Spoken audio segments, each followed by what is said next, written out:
এবার আসছে আমাদের দক্ষিণ ভারত ভ্রমণের পার্ট 3, অ্যালেপ্পি আর ভারকালা। থেক্কাডিকে বিদায় জানিয়ে সকাল সকাল আমরা গাড়িতে করে রওনা হলাম অ্যালেপ্পির উদ্দেশ্যে।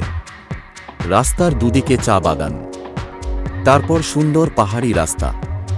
পথেই ব্রেকফাস্ট সেরে নিলাম। ঘণ্টা তিনেকের মধ্যে পৌঁছলাম অ্যালেপ্পিতে। দুপুর হয়ে গেছে প্রায়। জায়গাটার আসল নাম হচ্ছে অ্যালাপুজা। অ্যালেপ্পি নামটা ব্রিটিশদের দেওয়া। আমাদের হোমস্টের নাম স্যালোম বিচ রেসিডেন্সি, একেবারে সি বিচের ওপর। অ্যালেপ্পি খুবই সুন্দর জায়গা। এর ব্যাকওয়াটার এবং সি বিচ দুটোই খুব বিখ্যাত। পৌঁছে ফ্রেশ হয়ে নিয়ে সাথে সাথেই বেরিয়ে পড়লাম ব্যাকওয়াটারের বোটিং করতে। আমাদের ড্রাইভারই মোটর বোট ঠিক করে দিল, ওর চেনা জানা ছিল। আমাদের নৌকা ভ্রমণ শুরু হলো। আমরা তো 3 জন ছিলাম। এই নৌকায় 5-6 জন অনায়াসে যেতে পারে।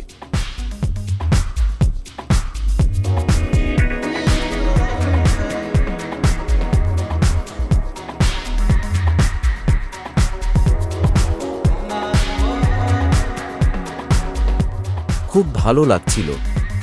দুদিকে বাড়ি, হোটেল, রেস্টুরেন্ট আর গাছপালা নিয়ে একটা মনে রাখার মতো ছবি। অনেকেরই বাড়ির সামনে বিভিন্ন ধরনের নৌকা বাঁধা। বাজার করতেও অনেকে নৌকোতেই যাতায়াত করে। যাদের গাড়ি বা মোটরবাইক আছে তারা বাড়ির পেছন দিকের রাস্তা দিয়ে যাওয়া আসা করে।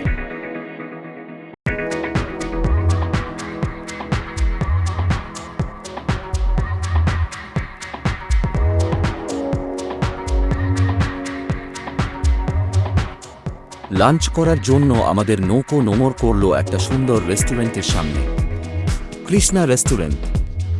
আগে মাছ দেখিয়ে জিজ্ঞেস করল কি মাছ এবং তার কি প্রিপারেশন আমরা চাই। আমরা ছবি টবি দেখে কারিমিন পলিচাঠু আর চিংড়ি মাছের একটা প্রিপারেশন অর্ডার করলাম। প্রথমটা ছিল কলাপাতা মোড়া পাতুরির মতো। চিংড়িটা ছিল বেশ মশলা নারকেল দেওয়া জমকালো প্রিপারেশন। দুটোই দারুণ খেতে। খাওয়া দাওয়া করে আবার বেরিয়ে পড়লাম নৌকায়।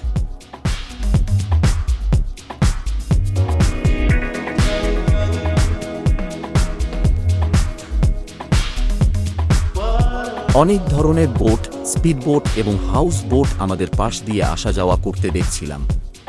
Kitchen, drawing room, bedroom, AC সমেত ফ্যামিলি হাউস বোটও দেখলাম।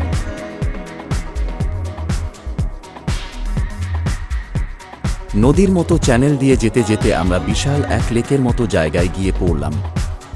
এখানটাতেই অগাস্ট আর সেপ্টেম্বর মাসে সেই বিখ্যাত স্নেক বোট রেস হয়, যা দেখতে দেশ বিদেশ থেকে ট্যুরিস্টরা আসে। নেহেরু ট্রফি বোট রেস তার মধ্যে অন্যতম।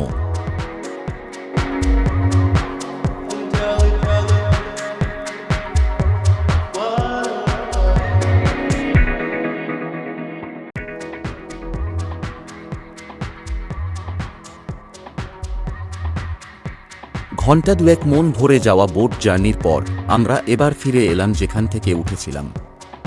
অটোরিকশা করে আমাদের হোমস্টেতে ফিরে এলাম 4টে নাগাদ। ঘর থেকে বেরোলেই তো বিচ। একটু ফ্রেশ হয়ে নিয়ে বাইরে গিয়ে চা নিয়ে বসলাম। ঠিকই বলে, এখানেই ঈশ্বরের বাড়ি।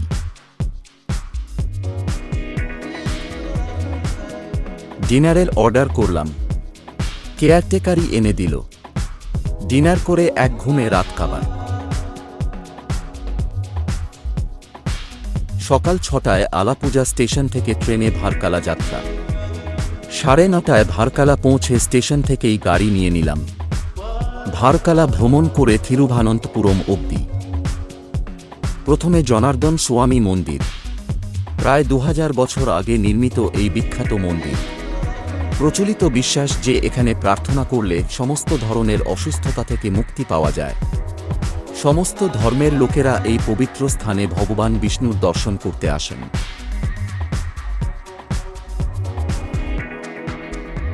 প্রণাম করে বেরিয়ে ব্রেকফাস্ট সেরে নিলাম। তারপর ভারকালা পাপনাশম বিচ। খুবই সুন্দর, খুবই পবিত্র মানা হয় এবং মৃতের আত্মার জন্য তর্পণ ইত্যাদি করা হয়। অনেকটা গয়া প্রভাসের মতো। এই বিচে রয়েছে ক্লিফ। এটা বেশ উঁচুতে, ছবিতে ভালো বোঝা যাবে। ক্লিফে আবার মার্কেটও রয়েছে, অনেক কিছু পাওয়া যাচ্ছে দেখলাম। খাবার দাবার, হোটেল সবই রয়েছে। সাধু থেকে বিদেশি ট্যুরিস্ট সবাইকার ভিড়। ক্লিফ থেকে নিচের বিচের ভিউটা অসাধারণ। খুব কম বিচেই পাশাপাশি এরকম ক্লিফ দেখা যায়। ভারকালাতে আরও বিচ আছে, তবে ভরদুপুর বলে আর যাইনি, থাকলে যাওয়া যেত। আমরা তো আবার থিরুভানন্তপুরম যাব, তবে যেটা দেখলাম সেটা মনে রাখার মতো। আজ আমাদের জার্নির 5 দিন পূর্ণ হবে। থিরুভানন্তপুরম এবং কন্যাকুমারী আসবে পার্ট 4-এ। এটাও খুব শিগগিরই আপলোড হয়ে যাবে। ভিডিওটি ভালো লাগলে লাইক, সাবস্ক্রাইব আর শেয়ার করুন।